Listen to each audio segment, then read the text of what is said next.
The city skyline glittered in the distance as Alexander Kane's black Bentley sped down the highway. For the first time in nearly a decade, the self-made millionaire had canceled an important business trip halfway through. To his colleagues, it was shocking. Alexander never changed his plans. To the world, he was known as a man married to his work, a perfectionist who had sacrificed everything for wealth and power. But tonight, something gnawed at him. A strange intuition he couldn't explain. It was only 7:30 p.m. when the wrought iron gates of his massive estate swung open. The guards looked startled, not expecting him home until the end of the week. He gave no explanation, only a cold nod, before the car rolled up the long driveway toward the sprawling white mansion that loomed in the evening mist. Alexander stepped out, his polished shoes clicking against the stone path. The air smelled of freshly cut grass and roses from the garden, a fragrance he had long stopped noticing. Tonight, however, everything felt different. The mansion seemed alive, almost too alive. As he pushed open the heavy mahogany doors, a strange sound drifted toward him. Not the quiet hum of silence he was used to, but laughter, soft, light, echoing faintly from down the hall. His brows furrowed. He had dismissed his staff early that day before leaving for the airport. Who could possibly be here now? Walking deeper into the mansion, Alexander noticed details he normally ignored. A pair of muddy sneakers tucked near the side of the staircase, a half-empty glass of milk on a side table, a notebook left open on the sofa, filled with sketches of airplanes, cars, and superheroes. His sharp blue eyes narrowed. None of this belonged here. His home was always pristine, untouched, just the way he liked it. "Grace," he called, his voice carrying through the cavernous hall. Grace, the housekeeper, had been with him for 3 years. A reliable woman, quiet and respectful. She never overstepped boundaries, never left things out of place.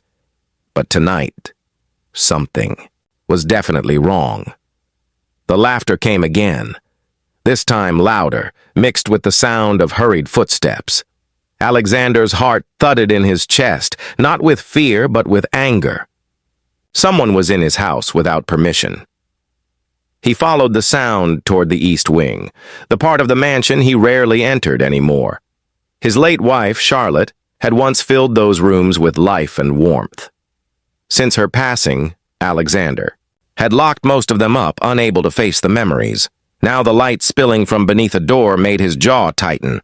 Slowly, he turned the handle and pushed it open. Inside, the room was dimly lit by a bedside lamp. On the floor, sprawled across a blanket, sat a teenage boy no older than 15. His dark curls framed a face both innocent and defiant. In his hands, he held a comic book, laughing softly as he flipped through the pages. A half-eaten sandwich sat beside him. For a moment, Alexander simply stared. The boy looked so comfortable, as though he belonged there. Then anger surged through him. "What in the world is going on here?" His voice was sharp, commanding. The boy froze, his comic book slipping from his hands. His wide brown eyes darted up in shock. For a moment, silence filled the room. Then the boy scrambled to his feet, clutching the blanket as if it were armor. I can explain," he stammered. Before Alexander could respond, footsteps came rushing down the hall. Grace appeared in the doorway, her face pale, her eyes wide with dread. "Mr. Kane," she gasped. "You're home early."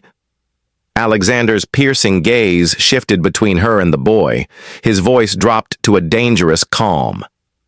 "Grace, who is this? And why is he living in my house?" Grace's lips trembled, her hands twisting nervously at her apron. She glanced at the boy, then back at her employer. "Please, sir," she whispered. "Let me explain. He's my son. Ethan." The room seemed to shrink around Alexander. His grip tightened on the doorframe. Her son? She had brought her son into his mansion, without his permission, without his knowledge. And the boy wasn't just visiting. He was living here. Alexander's jaw clenched. His orderly world, so carefully controlled, had just been disrupted in the most personal way. For the first time in years, Alexander Kane didn't know what to say. The millionaire had come home early expecting silence. Instead, he found secrets. And this was only the beginning. The silence in the East Wing stretched long after Grace's trembling words. "He's my son. Ethan." Alexander Kane stood frozen, his hand gripping the heavy doorframe as if it were the only thing tethering him to reality. His sharp blue eyes bore into Grace, then shifted back to the boy standing awkwardly in the middle of the room, clutching the worn blanket like a shield. The boy's gaze was wide, frightened, but there was also a spark of defiance there, something Alexander immediately recognized. It reminded him of his own eyes once upon a time before wealth and loss had hollowed them out. "How long?" Alexander's voice was low, dangerous. Grace swallowed hard, her hands wringing at her apron. "A few weeks, sir. Maybe a little longer." Alexander's brows furrowed, his tone sharp. "A little longer? Grace, I pay you to keep my house in order, not to turn it into a boarding school?" Ethan flinched at the raised voice but didn't look away. Grace stepped forward quickly, placing herself between Alexander and her son. "Please, Mr. Kane, don't be angry. I didn't know where else to go. Ethan, he didn't have a safe place. I thought it would only be for a night. But then you decided to make yourself at home in my East Wing?" Alexander cut in, his voice icy. Ethan suddenly spoke, his voice trembling but firm. "It wasn't her fault. I asked her not to tell you. I thought you'd throw me out." The room went quiet.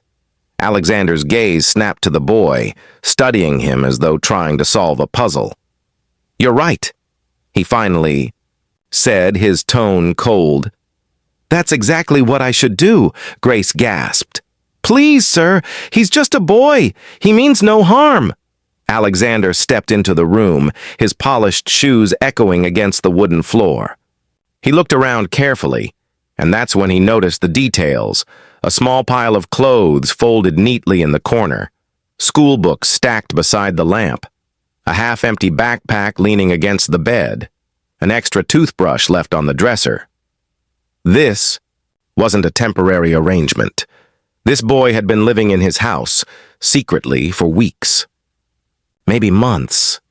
Alexander's chest tightened, not with anger, but with something more complicated, something he didn't want to name. He turned sharply to Grace. "You've been working for me 3 years. 3 years. And never once have you mentioned a son. Why? Did you think hiding him here was better than telling me the truth?"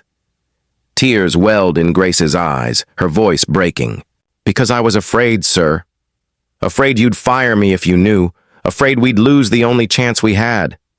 I tried to keep Ethan away, but then he had nowhere else to go." Ethan looked down at his shoes, his small hands clenching into fists. "Nowhere else?"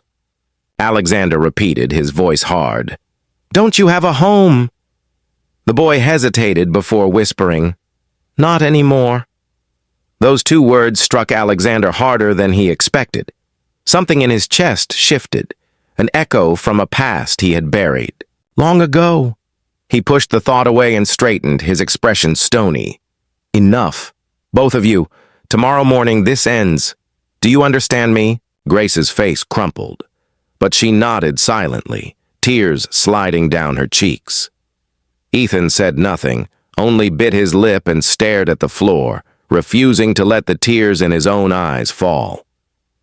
Alexander turned to leave, but as his hand touched the doorknob, he heard something that made him pause, a whisper, small, almost too quiet to catch. "Why do you hate me already? You don't even know me," Ethan's voice. Alexander froze, the words stabbing deeper than he wanted to admit. He didn't. Turn around. He couldn't. He only tightened his grip on the knob until his knuckles turned white. "I don't hate you," he said coldly. I just don't want strangers living in my house." And with that, he stepped out and slammed the door behind him. But that night, as Alexander lay awake in his cavernous bedroom, he couldn't escape the image of the boy's eyes, brown, wide, full of hurt, yet burning with quiet strength. The boy wasn't just a guest. He was a secret that had been hiding under Alexander's roof, changing the air of his mansion without him even realizing. And whether Alexander liked it or not, that secret was about to unravel his entire world. The next morning, Alexander Kane rose earlier than usual. The sun had just begun to filter through the grand arched windows of his bedroom, painting streaks of gold across the marble floors. But there was no peace in that sunrise, not for him. He had tossed and turned all night, replaying the image of Grace's son in his head. Ethan. The boy's wide, questioning eyes wouldn't leave his mind. Neither would the whispered words, "Why do you hate me already? You don't even know me." Alexander hated that those words clung to him like a shadow. He had built his life on control, on separating emotions from decisions. And yet, here, he was, haunted by the voice of a boy he barely knew. By the time he descended into the kitchen, the house was already alive with quiet movements. Grace stood at the counter, preparing breakfast like she did every morning, though her hands trembled as she buttered toast. Ethan sat silently at the table, a notebook open in front of him, pencil in hand. He wasn't eating. He was sketching. Alexander paused in the doorway, studying him. The boy's concentration was sharp, his strokes confident. When he leaned closer, he saw what Ethan was drawing, a detailed sketch of an airplane, complete. With wings, engines, and even shaded clouds in the background. It startled him. Not because the boy could draw well, but because the design was familiar. "Where did you learn that?" Alexander's voice cut through the room like a blade. Ethan jumped, his pencil slipping across the page. Grace turned quickly, her face pale. "Good morning, sir." Alexander ignored her, his eyes locked on the boy. "I asked you a question. Where did you learn to sketch like that?" Ethan looked down, hesitant. "I just draw what I see in my head." "In your head?" Alexander stepped closer, pulling the notebook gently from under Ethan's hands. He flipped through the pages. Airplanes, skyscrapers, cars, bridges, each one detailed, precise, almost architectural in design. "You've got talent," Alexander muttered, almost to himself. Ethan's eyes flickered with surprise, but before he could respond, Grace hurried forward. "Sir, please, about last night. I didn't mean to deceive you. I was just desperate." Alexander's expression hardened again. 3 years, Grace. 3 years you've worked under my roof, and not once did you mention a son. Do you expect me to believe he just appeared? Out of nowhere?" Grace lowered her gaze, her voice trembling. "I didn't tell you because I was afraid. When Ethan's father left us, things fell apart. We lost our home. I tried to shield him, tried to work enough to keep him in school, but it wasn't enough. When we had nowhere to go, I couldn't let him sleep on the streets. I thought, maybe just one night here until I found a way." "One night turned into months," Alexander snapped. Tears welled in Grace's eyes. "Yes, sir. I know I broke your trust, but please don't punish Ethan for my mistakes. He's just a boy who needed somewhere safe." For a long moment, Alexander said nothing. His piercing gaze shifted to Ethan, who sat stiffly in his chair, his hands balled into fists. The boy looked proud, even in the face of judgment, refusing to break. Finally, Ethan spoke, his voice steady despite the fear in his eyes. "I didn't want to cause trouble. I told Mom not to tell you. I just wanted to stay invisible. I didn't think you'd care." Alexander's jaw clenched. "You thought right."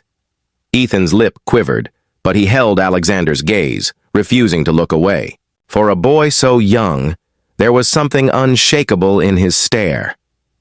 Grace reached for her son's shoulder, her voice desperate. "Mr. Kane, I'll find somewhere else. Just give me until the end of the week, please. Don't fire me. I'll do anything." Alexander turned sharply, his hand tightening on the notebook filled with Ethan's sketches. "You should have thought about that before bringing secrets into my house." He dropped the notebook onto the table, the sound echoing through the room like a gavel. "You both have until tomorrow morning," he declared coldly. "After that, I want you gone."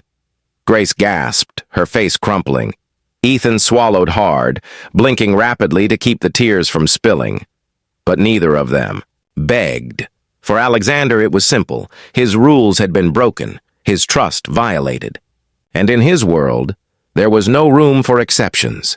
Yet, as he turned to leave, his eyes fell once more on the sketches scattered across the table. Designs that spoke of dreams bigger than the boy who had drawn them. Dreams that reminded Alexander of something he had once had and lost. The decision was made, but for the first time in years, Alexander felt a flicker of doubt. Alexander Kane rarely lingered in the east wing of his mansion.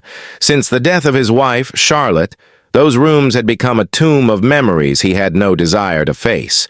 Yet after that tense breakfast, with Ethan's sketches still vivid in his mind, his feet carried him there almost against his will. He entered Charlotte's old study, a place he hadn't stepped into in years. The scent of aged books and faint perfume still clung to the air, fragile reminders of what once was. On the desk lay old notebooks filled with Charlotte's handwriting, her lists, her dreams for the future. She had always believed in nurturing, potential, in finding beauty in the overlooked. As Alexander's fingers brushed the dusty covers, Ethan's words from the night before echoed in his head. "Why do you hate me already? You don't even know me." For a man who prided himself on being untouchable, those words had pierced something deep inside, something Charlotte used to remind him of often: his humanity. He closed his eyes and for the first time in years, remembered himself as a boy. Alexander Kane had not been born into wealth. He had grown up in a cramped apartment above a mechanic's shop. His father worked 3 jobs. His mother cleaned houses, just like Grace. He remembered lying awake at night, sketching crude designs of cars and planes, convinced that one day he would build something extraordinary. And yet, when he had dared to show his drawings to others, they had laughed. Teachers told him to focus on realistic goals. Friends mocked his obsession with details. He had grown up hardened, determined to prove them all wrong. Looking back now, he realized, Ethan's sketches were not just drawings. They were the reflection of his younger self. The thought unsettled him. He wasn't ready to admit it, but it clung to him like a shadow. Later that day, Alexander found himself in his private office, pretending to work, but unable to focus. The sound of faint laughter drifted through the corridor. Against his better judgment, he followed it.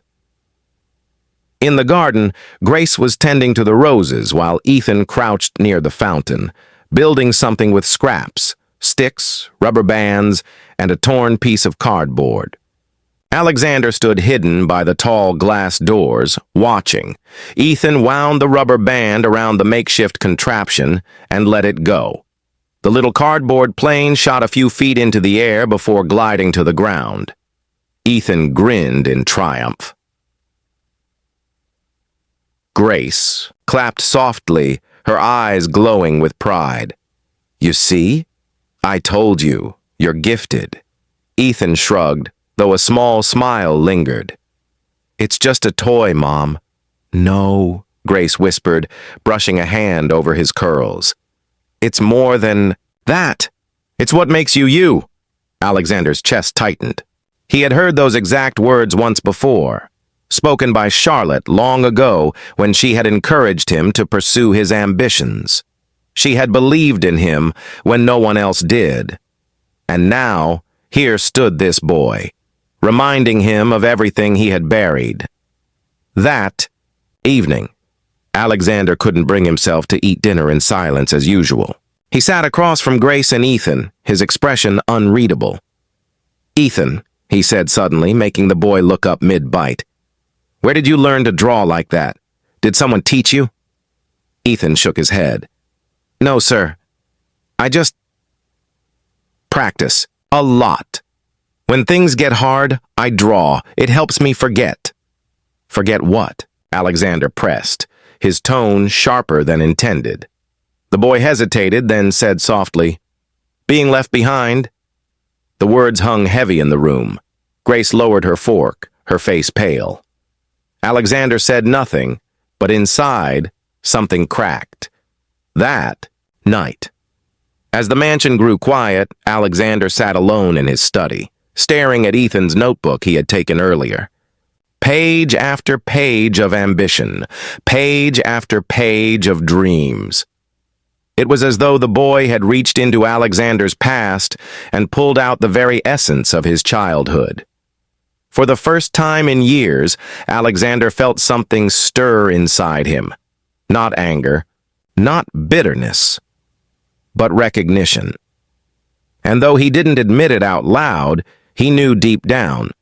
Sending them away would not be as easy as he had promised, because Ethan wasn't just Grace's son. He was a mirror, a reminder of the boy Alexander used to be, and the man he had almost forgotten. The following morning, the mansion felt heavier than usual. Grace worked silently in the kitchen, her movements slower, her eyes swollen from a night of tears. She had been expecting Alexander to keep his word, to send them away. But Alexander Kane did not mention their departure at breakfast. He simply sat at the head of the long table, sipping black coffee, his piercing blue eyes occasionally flicking toward Ethan, who ate quietly, avoiding his gaze. The silence was suffocating until Alexander spoke. "Ethan," he said abruptly, setting down his cup. "Follow me." Grace nearly dropped the plate she was holding. "Sir, please." "Relax," Alexander cut in, his tone calm but firm. "I just want to talk to him." Ethan's eyes widened, but he pushed back his chair and stood. His small hands were trembling slightly, though he tried to hide it. Alexander led the boy through the mansion's endless halls until they reached a large double door. He unlocked it and pushed it open, revealing a vast library filled with towering shelves, ladders, and tables cluttered with blueprints. "This was my sanctuary," Alexander said, his voice softer than usual. "Before I had money, before the world cared who I was. I spent hours here, drawing, designing, building. These are the first sketches that ever meant something to me." Ethan's mouth fell open as he gazed around. His eyes landed on a large, drafting table covered with old pencil marks and rulers. "It's incredible," he whispered. Alexander studied him carefully. "You remind me of myself once. You see things differently. You don't just look. You build. That's rare." For the first time since they'd met, Ethan's face lit up. "You mean it?" Alexander nodded slowly. "But talent without discipline is nothing. Do you understand?" Ethan nodded eagerly, clutching his notebook to his chest. "I'll work harder, I promise." Something in Alexander's chest tightened. He wasn't sure if it was pride or fear. From that day forward, things began to shift. Alexander, despite himself, started spending time with Ethan. He showed him the old designs he had kept hidden for years, prototypes of buildings, early drafts of cars he had once dreamed of manufacturing. Ethan listened with wide-eyed fascination, asking questions, offering his own ideas. One afternoon, Alexander watched silently as Ethan traced over one of his unfinished designs. "If you added wings here," Ethan suggested, "it would balance better, maybe even fly farther." Alexander raised an eyebrow. "You think you can improve my work?" Ethan flushed. I just thought," but instead of anger, Alexander let out a rare chuckle. "Bold. I like that. Grace, watching from the doorway, was stunned. She had never seen her employer laugh, never seen the icy mask slip from his face. But the walls between them didn't crumble all at once. There were still moments of friction. Alexander was strict, demanding precision in everything Ethan attempted. When Ethan grew frustrated, Alexander refused to offer comfort. Instead, he said, "Failure is a lesson. Don't waste it crying." Ethan bristled but pushed harder, determined to prove himself. Alexander noticed that fire, the same fire that had once burned in him. One evening, as they worked side by side on a small wooden model, Ethan blurted out, "Why don't you have kids of your own?" Alexander stiffened. The question pierced, deeper than the boy could have known. He didn't answer right away, his jaw tightening. "My wife," he said at last, voice low. "She wanted children, but she passed before we could." Ethan's eyes softened, guilt flashing across his face. "I'm sorry." Alexander cleared his throat, forcing his emotions back into place. "Don't apologize. Life is cruel. That's why you have to be tougher than it." But that night, as Alexander sat alone, Ethan's innocent question echoed in his mind. For years, he had locked away the idea of family, of warmth. And now, somehow, this boy was breaking through walls he had thought were unbreakable. The change did not go unnoticed. Grace watched in silence as her son slowly drew Alexander out of his icy solitude. The once cold, commanding man now spent evenings hunched over blueprints with Ethan. She often caught him smiling faintly, something she had never seen in all her years of working for him. But Grace also feared what would come of it. Because Alexander had made it clear they were not supposed to stay, and though Ethan was finally happy, finally seen, their time in the mansion was running out. The closer they drew to Alexander, the more heartbreaking the goodbye would be. And Grace couldn't stop it. The fragile rhythm of their days couldn't last forever. For 2 weeks, Ethan's presence in the Kane mansion had transformed everything. The boy's laughter echoed through the halls, his sketches scattered across tables, and his questions filled the air that had once been choked with silence.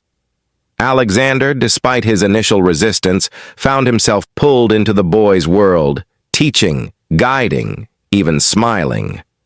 But peace rarely holds. It began with a phone call. Alexander was in his office reviewing contracts when his assistant's nervous voice came through the receiver. "Sir, there's an issue." "What kind of issue?" Alexander asked, his tone sharp. "Your board has been asking questions. Someone tipped them off. Rumors that you've been distracted, that you've let staff take advantage of you." Alexander's jaw clenched. His empire thrived on his reputation for discipline, control, and strength. Any suggestion of weakness was dangerous. "Find out who spread it," he said coldly, "and crush it." But even as he hung up, unease gnawed at him. That evening, as he entered the library, he found Ethan sketching again. The boy looked up with a grin. "Mr. Kane, look, I figured out a way to make the wings stronger. If we add support here—" But Alexander didn't answer. His mind was elsewhere, storming. Ethan's smile faltered. "What's wrong?" Alexander stared at him for a long moment before saying, "Do you know what people think when they see me? Power, control. They believe I never let my guard down. And now, because of you, people are starting to whisper otherwise." Ethan blinked, hurt flashing across his face. "Because of me?" "Yes," Alexander said firmly. "You don't belong here. This house, this world. It's not for you, and I can't afford distractions." The words came out harsher than he intended, but once spoken, they hung heavy between them. Ethan's face crumpled. He shoved his notebook shut and stood. "I knew it. You don't care. You never did." "Ethan, no!" The boy's voice cracked, but his eyes blazed. "You don't even see me. You see some problem you have to fix. But I'm not a problem. I'm just a kid who wanted someone to believe in him. He stormed past Alexander, his footsteps echoing down the hall. Grace, who had overheard from the doorway, rushed after her son, her eyes filled with both sorrow and anger. Alexander was left alone, his chest heavy with something he didn't want to name. The next day, the storm truly broke. Grace's ex-husband arrived at the mansion gates, angry, disheveled, and shouting. Security tried to turn him away, but his voice carried, "That's my boy in there! You can't keep him from me!" Ethan froze when he heard it. His face went pale, fear clouding his eyes. Grace pulled him close, whispering frantically, "Stay! Away from him, Ethan! Please!" But the man kept shouting, drawing attention, until Alexander himself appeared. His presence silenced the scene instantly. "Who are you?" Alexander's voice was ice. The man sneered. "I'm his father, and you're the rich fool trying to play daddy." Ethan flinched, tears stinging his eyes. Grace shook her head desperately. "No, Alexander, please. He doesn't deserve a place in Ethan's life." The man spat on the ground. "You think money makes you better than me? That boy is mine, and I'll take him, whether you like it or not." Something snapped inside. Alexander, then. He stepped forward, his presence towering, his voice cold enough to cut steel. "You abandoned him once. You don't get a second chance." The man's bravado faltered under Alexander's gaze. Within moments, security had him escorted off the property, but the damage was done. Ethan sat on the steps, shaking, his small hands covering his face. Grace knelt beside him, her arms wrapping protectively around her son. Alexander stood a few feet away, his fists clenched. For the first time, he realized the truth. He wasn't angry at Ethan for being here. He was angry at himself for failing to protect him. And in that moment, Alexander understood something he hadn't dared admit before. This boy wasn't just a disruption. He was family.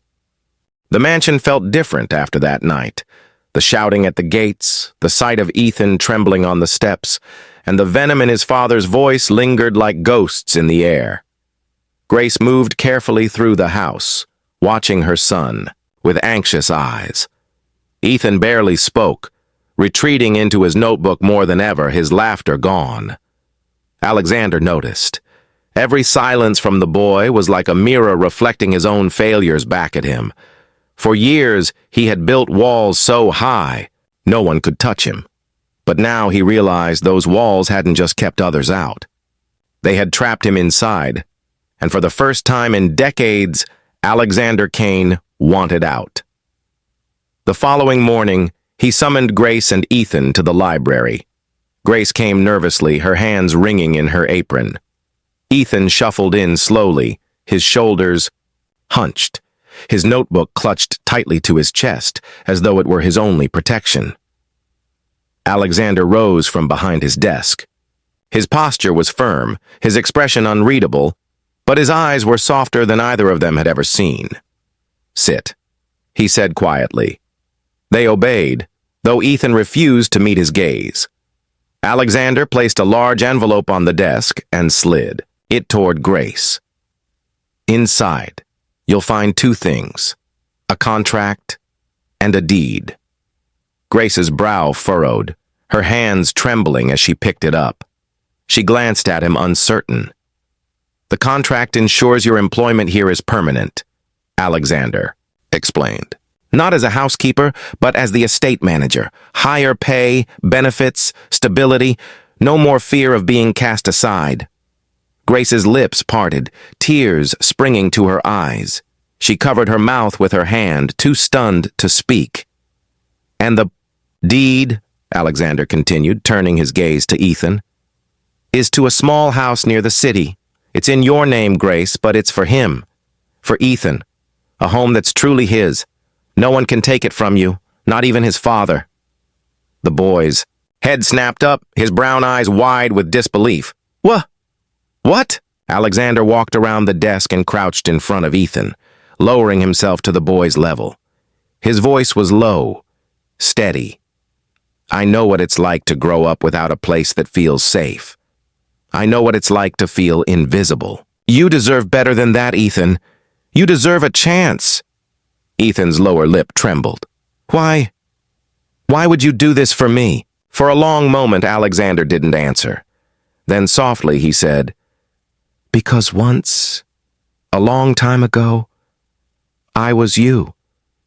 And someone believed in me when no one else did. I owe that forward.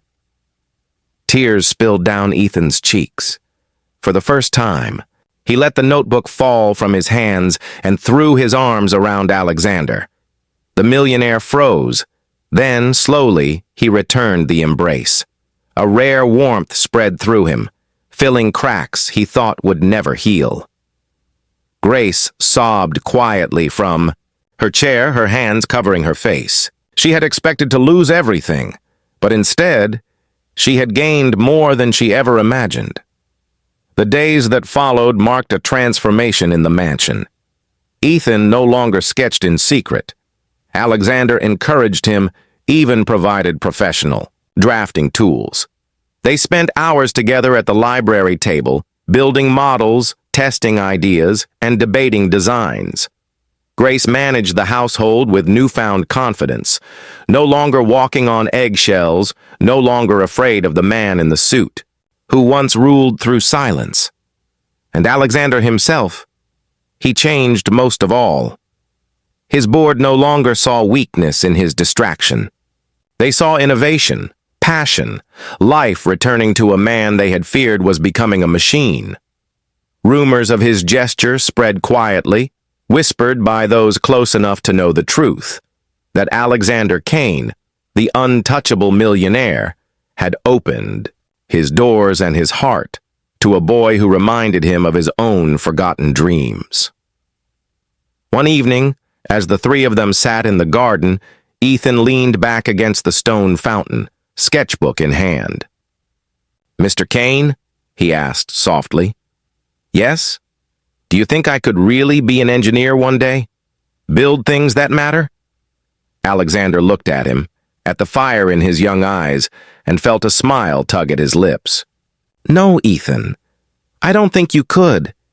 I know you will." The boy grinned, his heart soaring, and for the first time in years, Alexander Kane felt something he thought he had buried with his past. Hope. Because sometimes, the most unexpected arrival is not a burden, but a gift. And sometimes, the smallest gesture can change everything. And so, a millionaire who once lived only for wealth discovered something far more valuable than money: family, trust, and hope. Grace no longer feared for her son's future. Ethan no longer felt invisible. And Alexander Kane finally found the peace his fortune could never buy. This story reminds us that compassion costs nothing, but its value is beyond measure. Sometimes, the smallest gesture can change a life forever. If this story touched your heart, don't forget to like, share, and subscribe so you never miss another powerful story like this.